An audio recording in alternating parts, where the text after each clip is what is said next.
مولوی کے خود بچوں میں وہ صلاحیت نہیں ہے جو عام بچوں میں ہے۔ یہ جو بڑے بڑے بڑے بڑے بڑے بڑے بڑے بڑے بڑے جتنے مولوی ہوتے ہیں، مجھے پتہ ہے ان کی اولاد نالائق ہے سب۔ اگر کسی کا بیٹا عالم ہے، نام کا عالم ہے، حافظ ہے، نام کا حافظ ہے، میرا نبی فرماتے ہیں 100 اونٹوں میں لا تجد فی مئۃ من الابل راحلۃ، 100 اور 500 ہزاروں اونٹوں میں سواری کے قابل کوئی اونٹ یا اونٹنی آپ کو ملے۔ ملا تو 1.5 روپے کلو ملے گا آپ کو۔ میں ان ملوں کی بات نہیں کر رہا، اس ملا کی۔ مولوی میں مولوی، عالم میں عالم، حافظ میں حافظ۔ میرے پاس میرا نیا مدرسہ ہے، لیکن میں نے 30-32 سال میں جامع فاروقی میں رہا، میں نے ہزاروں علماء کو پڑھایا ہے۔ اور اس سے ہٹ کر کے چھٹیوں میں مولوی لوگ چھٹی کرتے، میں چھٹی نہیں کرتا۔ ابتدائی سے میری بدقسمتی ہے، میں چھٹیوں میں بھی پڑھاتا ہوں، سینکڑوں ہزاروں علماء کو پڑھا، تو علماء چھٹیوں میں آ کر کے مجھ سے پڑھتے، ایک بڑی تعداد ہوتی ہے۔ میں جانتا ہوں میرے خود 9 بیٹے ہیں، بیٹیاں الگ، عالمہ حافظہ ہیں، سب عالمہ حافظہ ہیں، میرے بیٹے بھی حافظ ہیں، لیکن سلیم اللہ خان کے بیٹے حافظ ہیں، عبدالرزاق اسکندر کا بیٹا عالم ہوگا، تقی صاحب کا بیٹا عالم ہوگا، آپ کے تبلیغی کسی بڑے پیغمبر کے بیٹے عالم ہوں گے، لیکن ان میں وہ صلاحیت نہیں ہے جو یتیم بچوں میں۔ باقی آپ کہیں گے محتمم کا بیٹا ہی بہت بڑا محتمم ہوتا ہے۔ محتمم جو ہوتا ہے، بڑا مولوی جو ہوتا ہے نا، وہ خود بھتو خان ہوتا ہے، تو اس کا بیٹا بھی بہت بڑا ہوتا ہے۔ وہ کہتا کہ ایسے، لیکن ایسا نہیں ہے۔ یتیم بچے، ان یتیم بچوں کی آواز سنو، ان کی تجوید سنو، ان کی یادداشت دیکھو، ان کی اخلاق کو دیکھو، ان کی مہارت کو دیکھو، ان کی استعداد اور صلاحیت کو دیکھو۔ محتمم بھیک مانگ مانگ کر کے، لیکن میرا رب اس کو وہ نعمت نہیں دیتا، اس کے بیٹوں کو بھی نہیں دیتا۔ اور مزے کی بات آپ کو بتاؤں، بعض ہمارے بڑے بڑے بڑے، میں خود بھی نالائق قسم کا آدمی ہوں، مولوی کو خود بھی قرآن پڑھنا نہیں آتا، وہ نہیں آتا۔ ہمارے بڑے بڑے بڑے بڑے مولوی خطیب آپ کہتے ہیں قرآن جب پڑھتے تو قرآن بھی ہاتھ باندھتا ہے، بس کہ وہ اس مات پھریج دا، بس کہو سڑے، سمجھے، سڑے ہوڑ تسی چھڑو۔ اب جو آپ نے بہت کچھ کیا، اللہ کا دین ہے، اللہ کا دین ہے۔ ایسے ایسے معصوم بچے، نابینا بچے، لنگڑے لوڑے بچے، قربان جاؤں۔ آدمی ان کی آواز کو سنتا ہے، ان کی صلاحیت کو دیکھتا ہے، تو آدمی کہتا ہے کہ اس کے جوتے اٹھا کر کے اپنے سر پہ رکھو۔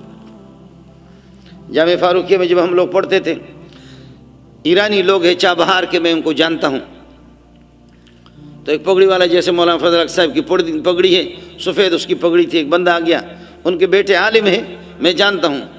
اس زمانے میں مفتی نظام الدین رحمۃ اللہ علیہ کی تنخواہ بھی 800 روپے، 600 روپے۔ میں 87-88 میں استاد لگا، 800 روپے میری تنخواہ تدریس کے، اور 200 روپے 300 روپے امامت کے، اور تصنیف میں کام کرتا تھا، اور تصنیف میں الگ، ملا کر کے 1200-1400 تنخواہ بنتی تھی مولوی صاحب کی یہ تنخواہ۔ اس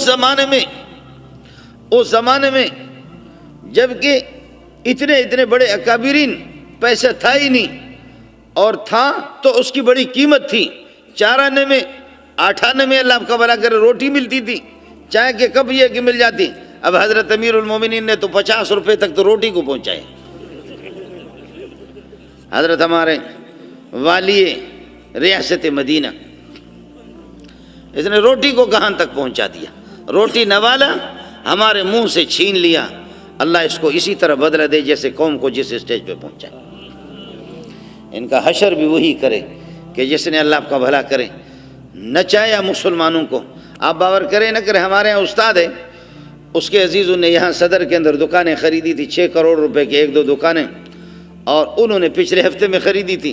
آج پتہ چل گیا ان کو ٹریکٹر لگایا، بلڈوزر لگایا، کھڑے کھڑے ان کو جیسے پتہ چلا گر پڑے، اور ان کا وہی انتقال ہو گیا۔ یہ تو وہ ہے کہ جن کو میں جانتا ہوں نا، جو ہمارے استاد ہیں، آپ کو ملاتا ہوں، میرے مدرسے میں پڑھاتا ہے،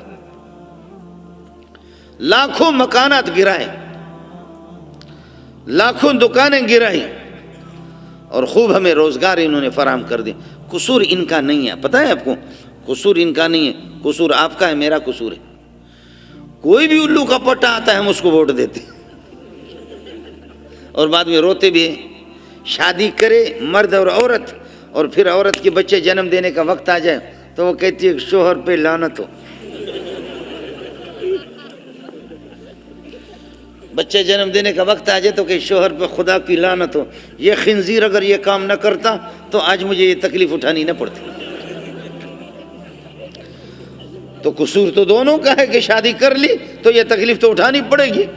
ووٹ جب ہم نے کیا ہے خود، اس طرح گدھوں کو اور گھوڑوں کو، ان بغیرتوں کو اس طرح جب ہم نے منتخب کر لیا تو اب بھگتو برداشت کرو، اب بھگتو برداشت کرو۔ پھر وہ ہماری مائیں، ہماری بہنیں اور بیٹیاں، ان کو میدان پہ نکالے گا، میرا جسم میری مرضی۔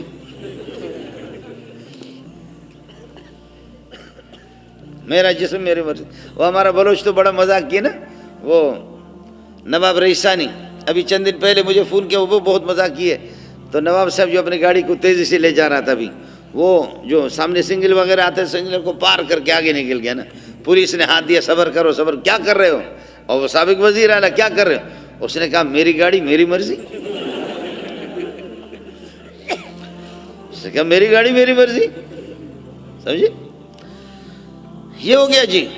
خیر، آپ سے عرض کر رہا تھا، تو وہ بندہ آ گیا ایران والا اس موقع پر، جبکہ 600 800 تنخواہ، بڑے اکابرین علماء کی تنخواہیں ہوا کرتی تھیں اس وقت۔ سبحان اللہ، مجھے یاد ہے، اس نے کہا سلیم اللہ خان صاحب، حضرت نے فرمایا کہ جی، فرمایا بہت خوبصورت آدمی بلوچ تھا، اور اللہ آپ کو بھلا کرے، پگڑی باندھی ہوئی نمازی آدمی۔ کہنے لگے سلیم اللہ خان صاحب، میرے یہ 2 بیٹے ہیں، مہینے میں 1.5 لاکھ روپے 2 لاکھ روپے میں ان کو دیتا ہوں مہینے میں۔ تنخواہیں کتنی؟ 600 تنخواہ۔ اگر 1.5 لاکھ 2 لاکھ ان کو دیتا ہوں۔ مولانا سلیم اللہ خان صاحب، میرے پاس پیسوں کی کمی نہیں ہے، پیسے یہ جتنا ہوٹلوں پر وہ کھانا کھاتے تھے، صدر جاتے تھے، مجھے معلوم ہے خوب، جمعرات کو تم کی پکنک ہوتی تھی، صدر میں جا کر کے بڑے بڑے ہوٹل، 1.5 لاکھ روپے اس وقت، جبکہ تنخواہیں بڑی بڑی تنخواہیں، وہ 800 اور 1000 600 روپے تنخواہیں۔ تو فرمایا کہ میں ان کو 1.5 لاکھ دیتا ہوں مہینے میں، لیکن یہ اس سے زیادہ بھی لے لیں، اس سے زیادہ جتنا بھی لے لیں، لیکن سلیم اللہ خان صاحب مجھے عالم چاہیے، آپ جیسا عالم چاہیے، میرے بیٹے آپ جیسے بن جائیں، میرے بیٹے مفتی نظام الدین جیسے بن جائیں۔ اور مفتی نظام الدین کا حال یہ تھا کہ غریب قسم کا انسان، سبحان اللہ، قربان جاؤں، یہ بہت غریب، اس نے محنت مزدوری، طالب علمی کے زمانے میں محنت مزدوری کیے، وہ تغاری ٹوکرا بھی آپ نے اٹھایا ہے، اس طریقہ پر مفتی نظام الدین عالم بن گئے۔ مفتی نظام الدین کوئی بڑا مالدار آدمی، میرے استاد میں 18 سال آپ نے جامع فاروقی میں پڑھایا، اور آپ نے پڑھا بھی ہوئی۔ کس جفا کشی میں اس نے علم حاصل کیا، لیکن کہتے کہ میں چاہتا ہوں پیسے جتنا بھی لگے لیکن میرے بیٹے مفتی نظام الدین جیسے بن جائے، میرے بیٹے سلیم اللہ خان تیرے جیسے بن جائے، یہ پیسے سے کچھ بھی نہیں ہوتا۔ آج میں جانتا ہوں ان کے بیٹوں کو، ٹھیک ہے، جیسے کہ بعض نالائق شوہر ہوتے ہیں تو بیوی کہتی چلو شوہر نام تو ہے،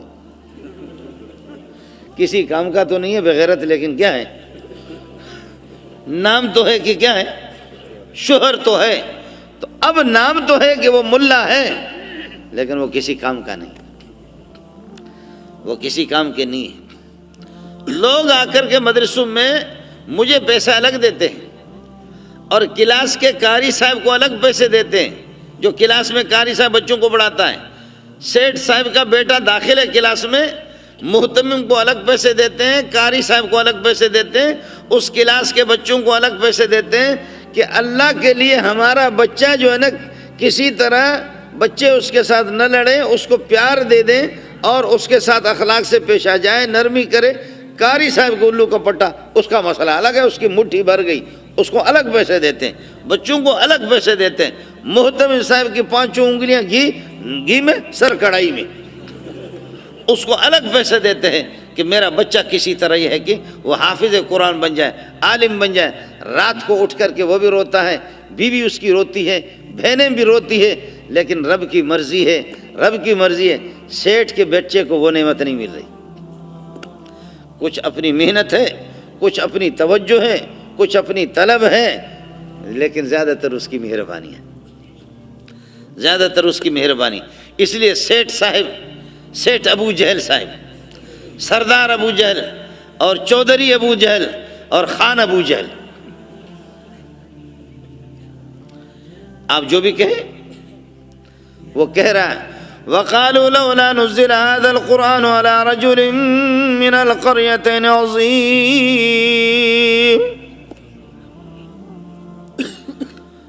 لولا نزل هذا القرآن على رجل من القريتين عظيم.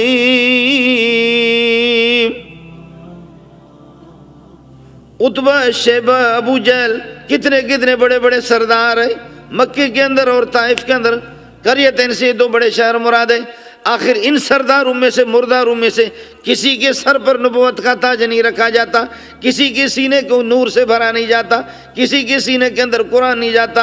یہ عبداللہ کا در یتیم، آمنہ کا یتیم بیٹا محمد ابن عبداللہ، ہم سب میں سے سرداروں کو، مرداروں کو، خانوں کو، چودھریوں کو، سرمایہ داروں کو چھوڑ کر کے محمد کے سر پہ نبوت کا تاج کس طریقے پر رکھا جاتا ہے؟ لولا نزل هذا القرآن على رجل من القريتين عظيم. ہم میں سے کوئی عظیم، ہم میں سے کسی عظیم ابو جہل اپنے آپ کو کہتا ہے عظیم، حالانکہ بغیرت کا بچہ تو عظیم نہیں ہے، تو لئیم ابن لئیم، کمینہ کا بچہ ہے. علماء اکرام کے نیو بیانات سننے کے لیے آپ ہمارے فیس بک پیج کو لائک کریں اور ہمارے یوٹیوب چینل کو سبسکرائب کر کے بیل آئیکن پر کلک کیجیے. اپنی نیک دعاؤں اور تمناؤں میں ادارہ سعد نشریات کو یاد رکھیں. شکریہ. علماء حق کی آواز، سعد نشریات.